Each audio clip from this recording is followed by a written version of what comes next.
Assalamualaikum warahmatullahi wabarakatuh. Pada siang hari ini kita akan membahas mengenai kesetimbangan kimia. Konsep kesetimbangan dinamis, reaksi reversibel dan irreversibel. Reaksi yang berlangsung searah atau reaksi yang tidak dapat balik atau irreversibel. Contohnya kertas yang dibakar. Sedangkan reaksi yang dapat balik kita sebut sebagai reaksi reversibel. Salah satu di antaranya adalah reaksi antara nitrogen dan hidrogen membentuk amonia. Campuran gas nitrogen dengan hidrogen dipanaskan akan menghasilkan amonia.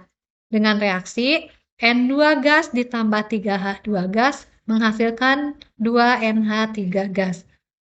Amonia atau NH3 dipanaskan akan terurai membentuk nitrogen dan hidrogen. 2NH3 membentuk N2 ditambah 3H2. Kedua reaksi itu dapat digabung sehingga terbentuk N2 ditambah 3H2 kesetimbangan 2NH3. Reaksi ke kanan disebut reaksi maju, sedangkan reaksi ke kiri disebut reaksi balik.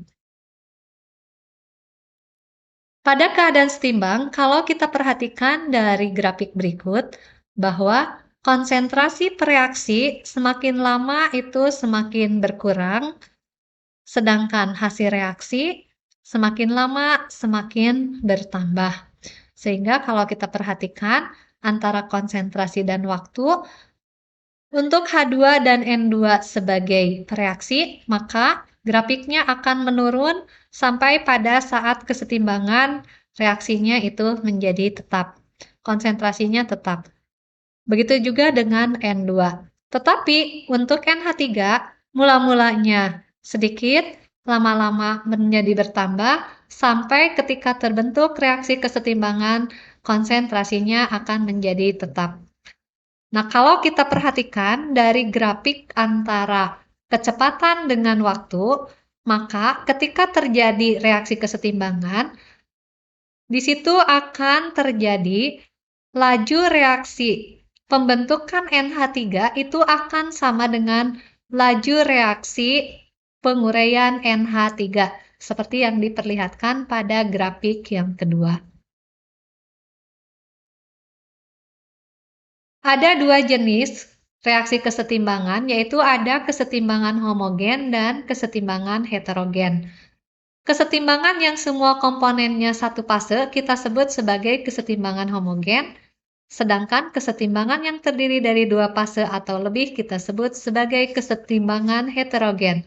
Contoh kesetimbangan homogen, semua fasanya gas seperti N2 gas ditambah 3H2 gas membentuk 2NH3 gas. Ini H2O cair membentuk H+ aqua ditambah OH- larutan. Contoh kesetimbangan heterogen misalnya CaCO3 padat terurai menjadi CaO padat dan CO2 gas. Atau ada juga Ag2CrO4 padat membentuk 2Ag+, larutan dan CrO4 2-. Jadi di situ terdiri dari dua fasa yang berbeda, yaitu larutan dan padat. Tetapan kesetimbangan. Pada tetapan kesetimbangan, kita mengenal adanya hukum kesetimbangan. Reaksi kesetimbangan antara gas karbon monoksida dengan gas hidrogen membentuk gas metana dan uap air. CO gas ditambah 3H2 gas berkesetimbangan dengan CH4 gas ditambah H2O gas. Nilai dari hukum kesetimbangan disebut tetapan kesetimbangan, dinyatakan dengan lambang Kc. Ungkapan hukum kesetimbangan untuk reaksi kesetimbangan di atas dapat dinyatakan sebagai berikut. Kc diperoleh dari konsentrasi CH4 kali konsentrasi H2O dibagi dengan konsentrasi CO kali konsentrasi H2 pangkat 3.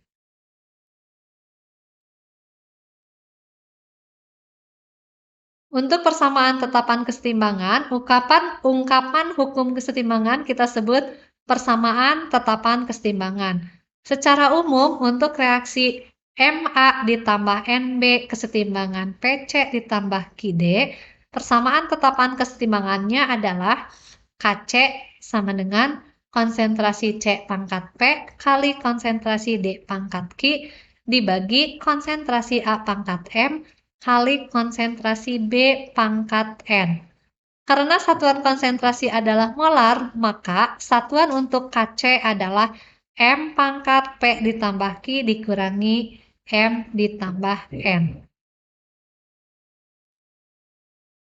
Untuk tetapan kesetimbangan tekanan, yaitu jika kesetimbangan yang kita peroleh berupa sistem kesetimbangan gas, maka tetapan kesetimbangannya bisa berdasarkan tekanan parsial gas. Tetapan kesetimbangan yang berdasarkan tekanan parsial gas ini kita sebut sebagai tetapan kesetimbangan tekanan parsial dan dinyatakan dengan Kp. Contoh misalkan N2 gas ditambah 3H2 gas membentuk 2NH3 gas. Maka harga Kp yang diperoleh adalah P dari NH3 pangkat 2 dibagi PN2 kali PH2 pangkat 3. Tetapan kesetimbangan untuk kesetimbangan heterogen, maka persamaan tetapan kesetimbangannya hanya mengandung komponen yang konsentrasi atau tekanannya berubah selama reaksi berlangsung. Hal seperti itu tidak terjadi pada zat padat murni atau zat cair murni. Oleh karena itu, zat padat murni maupun zat cair murni tidak disertakan dalam persamaan tetapan kesetimbangan. Sebagai contoh, BiCl3 larutan ditambah H2O cair menghasilkan BiOCl padat ditambah 2HCl larutan. Sehingga harga Kc akan menampilkan hanya konsentrasi HCl saja dan konsentrasi BiCl3 yang fasanya larutan. Jadi persamaan tetapan keseimbangannya diperoleh Kc sama dengan konsentrasi HCl pangkat 2 dibagi konsentrasi BiCl3. Hubungan antara Kp dengan Kc ini bisa berdasarkan pada hukum gas ideal, yaitu di mana harga P kali P sama dengan N kali R kali T. Maka akan diperoleh Kp sama dengan Kc kali RT pangkat delta N, di mana delta N itu merupakan selisih jumlah pangkat pembilang dengan jumlah pangkat penyebutnya. Ini sebagai contoh, PCl5 terurai menjadi PCl3 ditambah Cl2. Harga Kc pada suhu 191 derajat Celcius adalah 3,26 kali 10 pangkat min 2 molar. Maka harga Kp diperoleh, ini R-nya adalah tetapan yaitu 0,08205 liter atmosfer per mol Kelvin. Kemudian T-nya adalah suhu Kelvin atau suhu mutlak. Delta N-nya penyebut ada 2, pembilangnya 1, jadi 2 dikurangi 1 sama dengan 1. Sehingga harga Kp akan diperoleh Kc kali RT pangkat 1. Jadi 3,26 kali 10 pangkat min 2 kali 0,08205 kali 464, yaitu diperoleh 1,24 atmosfer. Hubungan nilai ketetapan kesetimbangan antara reaksi-reaksi yang berkaitan. Yang pertama, jika persamaan reaksi kesetimbangan dibalik, maka harga Kc juga dibalik. Yang kedua, jika koefisien reaksi kesetimbangan dibagi dengan faktor N, maka harga tetapan kesetimbangan yang baru adalah akar pangkat N dari harga tetapan kesetimbangan yang lama. Yang ketiga, jika koefisien reaksi kesetimbangan dikalikan dengan faktor N, maka harga tetapan kesetimbangan yang baru adalah harga tetapan kesetimbangan yang lama dipangkatkan dengan N. Makna tetapan kesetimbangan, yang pertama, memberi informasi tentang ketuntasan reaksi. Contoh, 2H2 ditambah O2 menghasilkan 2H2O. Kc sama dengan 3 kali 10 pangkat 81 pada 25 derajat Celcius. Reaksi ini dapat dianggap berlangsung tuntas ke kanan. Reaksi yang kedua, setengah N2 ditambah setengah O2 menghasilkan NO Harga Kc 1 kali 10 pangkat min 15 pada 25 derajat Celcius. Reaksi ini hanya dapat membentuk sedikit NO. Merampalkan arah reaksi. Arah reaksi dapat ditentukan dengan memeriksa nilai kuesion reaksi Kc. Kuosien reaksi adalah nisbah konsentrasi yang bentuknya sama dengan persamaan Kc. Jika Kc kurang dari Kc, berarti reaksi bersih berlangsung ke kanan sampai Ki sama dengan Kc. Jika Kc lebih dari Kc, berarti reaksi bersih berlangsung ke kiri sampai Ki sama dengan Kc. Jika Kc sama dengan Kc, berarti campuran setimbang. Pergeseran kesetimbangan. Yang pertama, ada 4 yang mempengaruhi pergeseran kesetimbangan. Yang pertama adalah pengaruh konsentrasi. Jika konsentrasi reaksi diperbesar, kesetimbangan akan bergeser ke kanan, yaitu jumlah koefisien besar. Jika konsentrasi reaksi diperkecil, maka kesetimbangan akan bergerak ke kiri. Artinya di sini pengaruh konsentrasi terhadap kesetimbangan, maka ketika konsentrasi tersebut diubah, reaksi akan bergeser ke tempat yang kurang.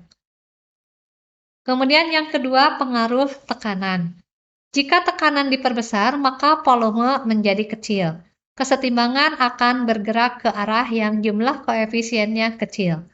Jika tekanan diperkecil, volume diperbesar, kesetimbangan akan bergeser ke arah yang jumlah koefisiennya terbesar. Pengaruh komponen padat dan cair. Penambahan atau pengurangan komponen yang berupa padatan atau cairan murni tidak mempengaruhi kesetimbangan. Pengaruh suhu. Jika suhu dinaikkan, kesetimbangan akan bergeser ke arah reaksi endoterm. Jika suhu diturunkan, kesetimbangan akan bergeser ke arah reaksi eksoterm. Kemudian yang terakhir, pengaruh katalis. Katalis dapat mempercepat tercapainya reaksi kesetimbangan, tetapi katalis tidak akan mengubah komposisi kesetimbangan. Kesetimbangan dalam industri. Contoh pembuatan amonia menurut proses Haber-Bosch. Amonia dibuat dari N2 ditambah 3H2 menjadi NH3 dengan delta H negatif 92,4 kJ. Ini adalah alat yang digunakan pada proses Haber-Bosch, di mana gas N2 dan H2 dimasukkan ke dalam alat yang dihubungkan dengan pemanas, kemudian nanti di situ akan terjadi reaksi, kemudian ada pertukaran panas, sehingga NH3 cair akan diperoleh, dan diperolehlah NH3 dalam keadaan cair. Pembuatan asam sulfat menurut proses kontak. Belerang dibakar dengan udara membentuk belerang dioksida, S ditambah O2 menghasilkan SO2. Belerang dioksidasi lebih lanjut menjadi belerang trioksida. 2SO2 ditambah O2 menghasilkan 2SO3.